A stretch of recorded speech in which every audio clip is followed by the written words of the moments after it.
you very much. And again, I'm Scott Melby. I'm CEO of Uranium Royalty, and I'm a co-founder. I had the privilege yesterday to speak to you about Uranium Energy Corp, which is one of the fastest growing uranium miners and developers in the world today, focused in North America. This is a little bit of a different way to invest in the uranium and nuclear thesis. The company itself was founded by Amir Adnani and myself, who involved in UEC, a couple companies like UEC and Mega Uranium vending in assets in 2017 to launch the company in 2019 on the TSX, and then subsequent listing on NASDAQ a couple years later.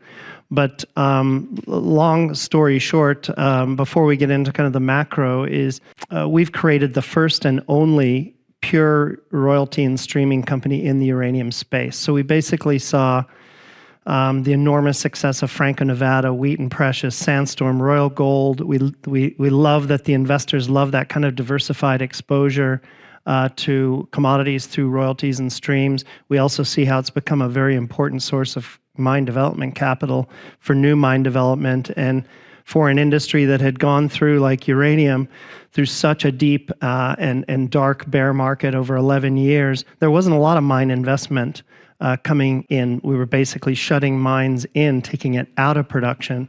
And that was at the end of that period, the time at which we decided to launch, which you might say is counterintuitive. But we were able to make some of our initial portfolio investments at that sort of late stages of the bear market and acquire assets for under 0.3p to NAV to get a start and kick us off with the IPO in December of 2019. But listen, we're in the uranium space. I spoke yesterday about this enormous growth that's undertaking. 64 reactors under construction around the world. 70 more have been connected in the last 10 years. And we're only beginning to get to the first stage of the small modular and advanced reactors that tech leaders like Bill Gates, Peter Thiel, Elon Musk, Sam Altman are so keen on, and see it as not only a way to deliver electricity more broadly to the economy, but as a way for them to keep their AI ambitions on track and be able to produce the enormous amount of electricity that data centers are going to require. Maybe as much as 9–10% of US electricity demand will be consumed by data centers. So we're in the right market at the right time, the right commodity. This is the supply and demand balance. This is our business case. I mean, we look at the demand for uranium and the production. We're in a structural deficit today of about 40–50 million pounds. We've been in a deficit for some time, but we've had huge inventories that were kind of increased around the Fukushima area, where production was slow to cut back. Demand was impacted. Well, now, 2024, demand is on a pace to double nuclear generation by the next 15 years. And the aspirational goal at COP28 of tripling nuclear power doesn't seem so extreme now, in light that we're on track to double. So we're the capital provider for the mines that are going to fill that gap between existing primary supply and growing demand. We are the first mover in the space. That gives us enormous advantage in the royalty and streaming space, and base and precious metals has become very competitive to acquire assets that come available on the market or companies that hold royalties.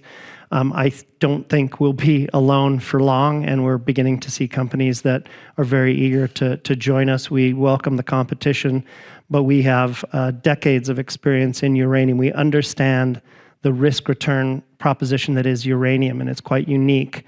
And so that gives us, I think, a leg up over other competitors that may come in. Liquid assets of 304 million. Most of this is in physical uranium, and I'll come back to that.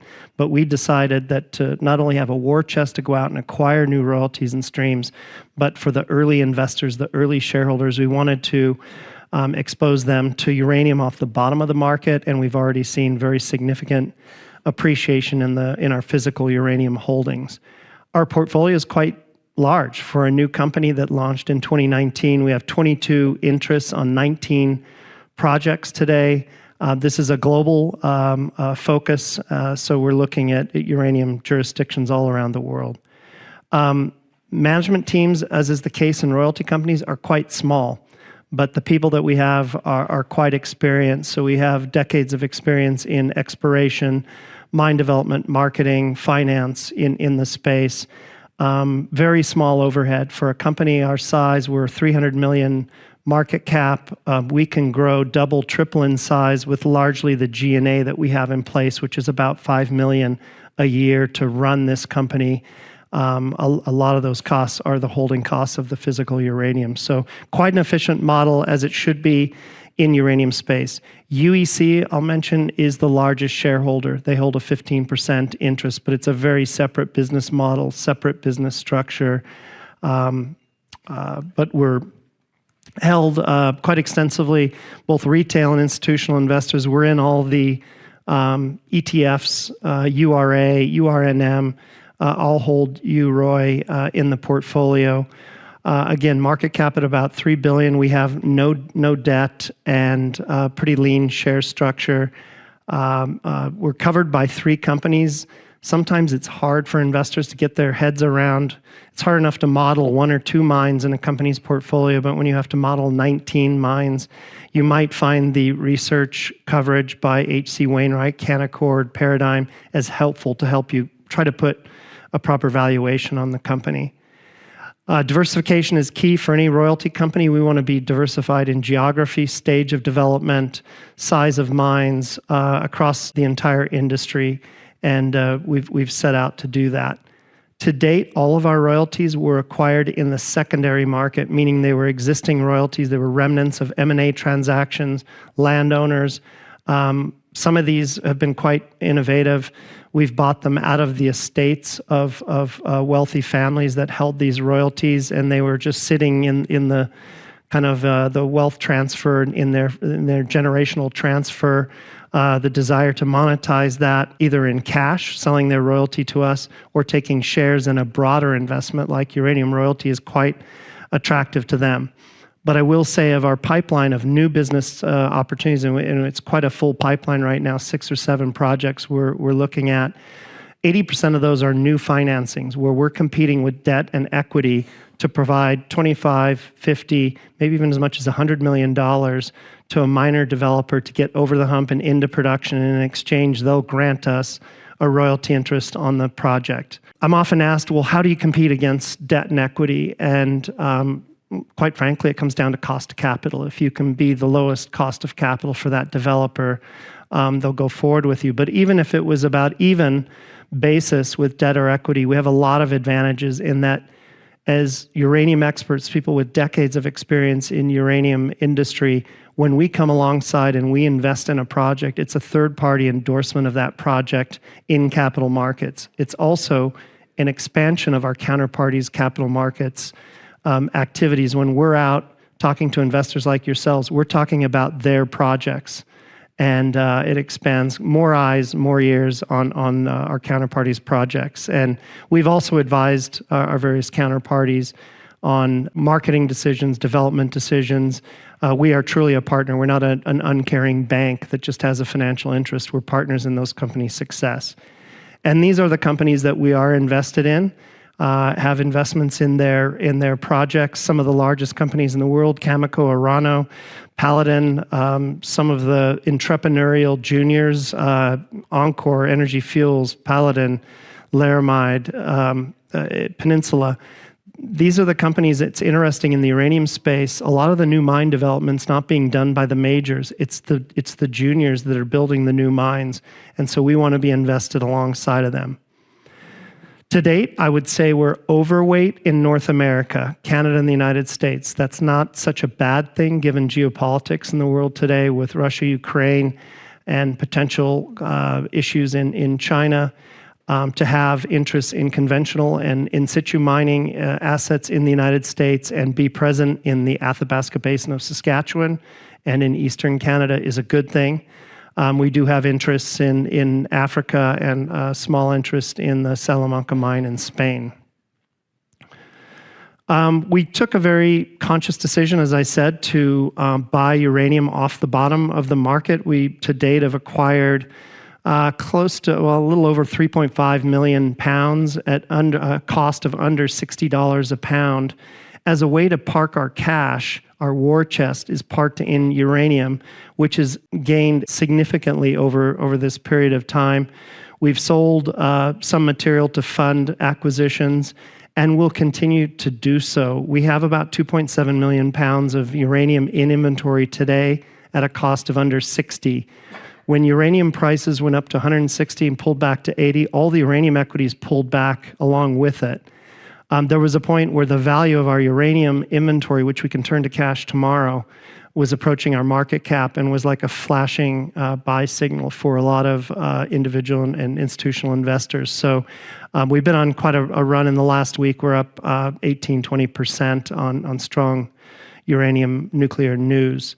But you can think of this as a transitional strategy. We don't want to be a competitor to the Sprott Physical Uranium Trust, for example, or Yellowcake PLC. We want to turn this uranium in the drum into cash to invest in uranium in the ground. And I can't go in depth into all the royalties, but I can touch on a couple of the larger ones that we hold. We're quite proud to have interests in the world's richest, highest grade mines that are operated by Cameco and Orano in Saskatchewan, the McArthur River Mine and Cigar Lake Mine. McArthur, we have a physical uranium royalty where we get book transferred pounds from the mine as they're produced in payment of our royalty interest. Has been paying at about $1 million a year. It will obviously go up as production increases and uranium prices increase. The Cigar Lake interest is a net profit interest, not as good as a top-line revenue, but we're getting to the point now where the expenses have worked down and we're beginning to see payouts probably in the next 2 to 3 years under Cigar Lake. But between these two projects, could be $5-6 million a year just from these two interests. Rough Rider is a mine that was acquired by Rio Tinto, recently sold to Uranium Energy Corp. We have a 2% NSR on a mine that could produce 6 million pounds a year and sell, if that uranium sold at $100 a pound, you can see the value of what a 2% interest is. The 2% of the value of that uranium produced is quite significant. We do have longer dated royalties, and I normally don't talk about expiration royalties because there's such a long time to pay back on these, but I will point out Dawn Lake is an interesting one. It's a Cameco project, which is the extension of the Hurricane deposit, which is owned and controlled by ISO Energy. ISO is a smaller company, publicly traded company, that has published all their drill results right up to the Dawn Lake boundary. Cameco, not being as open with their drilling, is beginning to acknowledge that they're spending a lot on this project, and we know the deposit doesn't end on the borderline. So this could be quite a nice future royalty payment for us. We love U.S. ISR is in situ recovery. This is the mining method in the U.S. It's very low impact, low cost, capital cost, operating cost. It allows U.S. mines to be competitive with Canadian or Kazakh mines. And we're invested in Reno Creek, which will be the next area of development for UEC in Wyoming. Lance, which is in development to be in production by the end of this year. We have a nice 1% royalty on the whole mine and a 5% interest on parts of the mine. So nice coverage. Dewey Burdock is an ISR mine that will be developed by Encore Energy in South Dakota. And Church Rock, we just increased our interest to 10%. A 10% royalty on a mine in New Mexico that is an in situ mine. It's not conventional. And fortunately for New Mexico, it's not on Navajo lands, which has been a real challenge to develop on tribal lands. Conventional assets globally, we have Langer Heinrich, which is one of the world's biggest mine that's been producing for many, many years. It was shut in for a period of low uranium prices, now restarting. We have a fixed royalty payment under Langer. Michelin is a 100 million pound deposit owned and operated the exploration and development program by Paladin in Labrador. And then Salamanca is a mine you may have heard of in Spain, which to date the local government has not given authority to go forward with the mine. But if we had to rank mines outside of the geopolitical issues, it would be in our top 10. And so we invested very little amount, $350,000 to acquire what is a call option on politics changing in Spain. So we'll tuck that away and see if the Spanish change course on that. And then in the US, we have a number of conventional underground royalties in what we call the Colorado Plateau area, which is Arizona, New Mexico, Colorado, Utah. These are companies like Energy Fuels, Western Uranium, Anfield, UEC. Now with the uranium price increasing the $80, $90 range, a number of these mines are restarting, like Whirlwind, Energy Queen. So you begin to see the value crystallizing now that the uranium market is recovering.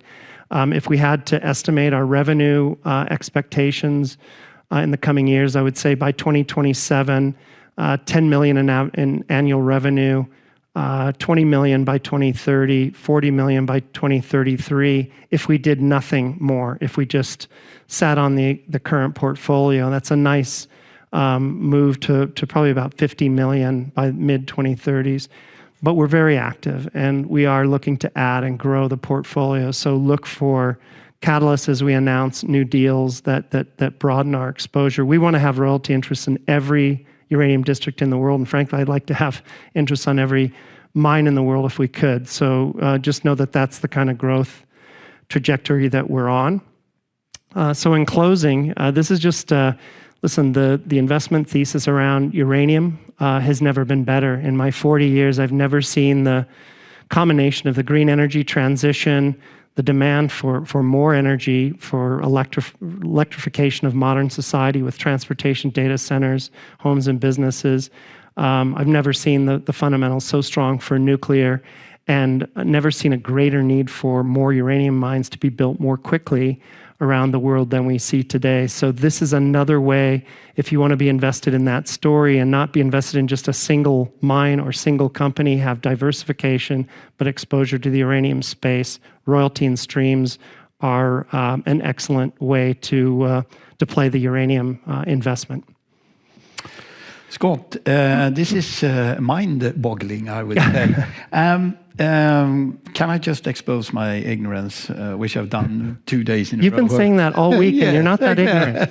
But I mean, how should we look at Uranium Royalty Corporate, and where would you be happy in a stock perspective? Mm-hmm. Is this a financial stock, or is it really a mining stock?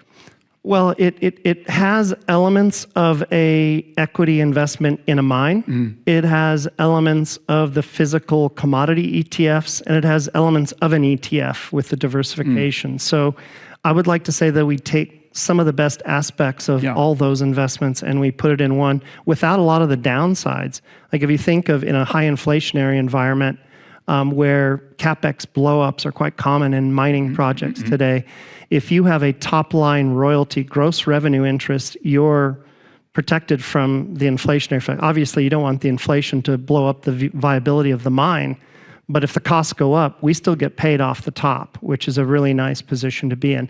And as the mine produces more, it's very common at the end of mine life that more resources are discovered at depth or discovered in the vicinity of the mine. We get the upside without having effectively paid for that. So we've got some examples like Cigar Lake. Our royalty covers not only the first phase, but now Cameco and Orano look to be going into the second phase. So that's all gravy on top of what we've gotten from the first phase of operations. So if I summarize it here, when you make your investments, we looking at the stock, we would know the risk you take because you pay for the royalties, whereas the upside is really how much they can get. And as you said, if they would find more, or your investment in this case, then obviously you will get the percentage of that. Exactly. That's a very, very interesting and shrewd move, I must say. Thank you. Well, it's not a new idea. Franco-Nevada and some of these other companies have really pioneered it and made it a multi-billion-dollar industry. We're just bringing it to uranium for the first time. So thank you very much. Thank you.